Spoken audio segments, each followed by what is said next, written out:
अब आपको यह बताते हैं कि चीन के युवाओं की शादी से विरक्ति क्यों हो गई है। हमारे देश में तो आपने देखा होगा, शादियों पर बहुत पैसा खर्च किया जाता है। शादियों का हमारे यहां सीजन आता है, जिस दौरान आप शहर में अगर जाएंगे तो चारों तरफ आपको ट्रैफिक जैम दिखाई देगा।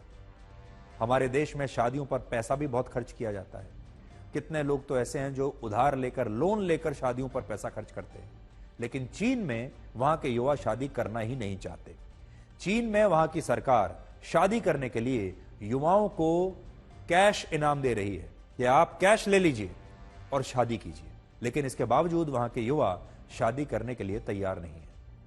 चीन में 20 से 30 वर्ष के ज्यादातर लड़के और लड़कियां अब शादी ही नहीं करना चाहते और इन युवाओं का मानना है कि शादी एक बहुत खर्चीला काम है और इससे जेब पर भी बहुत बोझ बढ़ता है और फायदा कुछ नहीं है।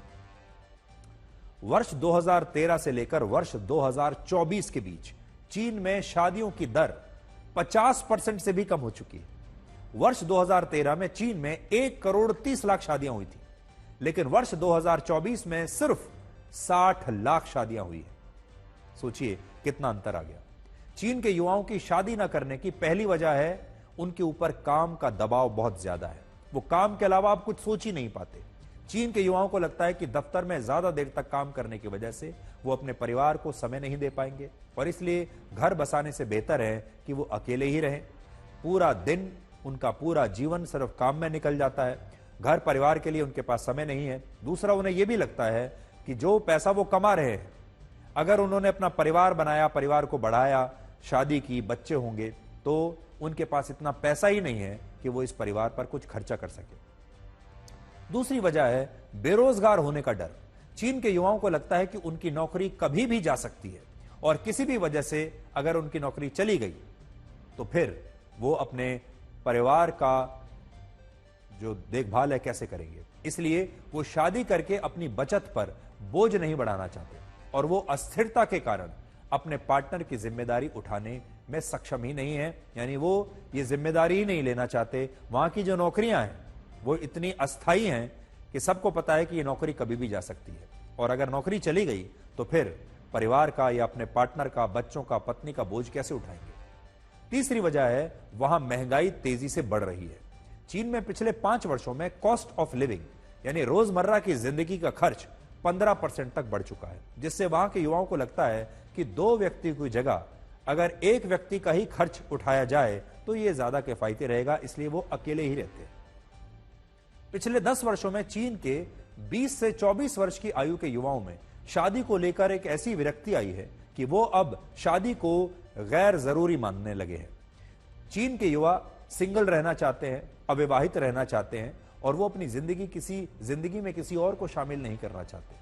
जबकि शादियों को बढ़ावा देने के लिए चीन के अलग अलग राज्यों में वहां की सरकारें कैश इंसेंटिव्स दे रहे हैं। आपको याद होगा, वर्ष 2016 से पहले चीन में 4 दशकों तक 1 चाइल्ड पॉलिसी थी। अब वही चीन अपने लोगों से 3-3 बच्चे पैदा करने के लिए कह रहा है।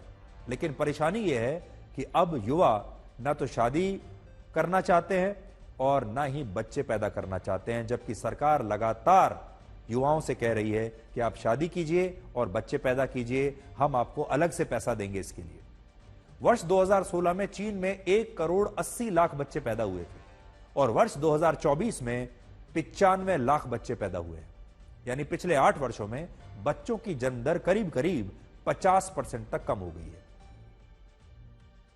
इस समय भारत और चीन की आबादी लगभग बराबर है, लेकिन चीन के युवाओं का शादियों से मोहभंग हो चुका है और वहीं भारत में शादियों का एक नया रिकॉर्ड बन रहा है और भारत में लोग लोन लेकर, उधार लेकर शादियां कर रहे हैं। भारत में शादियों का जो बाजार है वो लगातार बढ़ता जा रहा है। भारत में हर वर्ष 1 करोड़ शादियां होती हैं और इन शादियों पर औसत खर्च 12 लाख रुपए होता है। और भारत और चीन में बड़ा अंतर यह है कि हमारे देश के युवा लोन लेकर शादियां कर रहे हैं और चीन के युवा कैश इनाम लेकर भी शादी करने के लिए तैयार नहीं है। यहां अच्छी बात यह है कि भारत के युवा इस इंटरनेट के युग में भी रिश्तों को बोझ नहीं मानते। एक सर्वे के मुताबिक भारत के 68% लोग अपने पार्टनर और अपने माता पिता पर होने वाले खर्च को कभी भी बोझ नहीं मानते और इसे अपनी जिम्मेदारी समझते हैं, जबकि चीन में लोगों को अपने माता पिता का खर्च भी बोझ लगने लगा है और अब शादियां तो वो करना ही नहीं चाहते। यानी रिश्तों से उनका विश्वास उठने लगा है। वो रिश्तों की बजाय पैसे को ज्यादा अहमियत दे रहे हैं।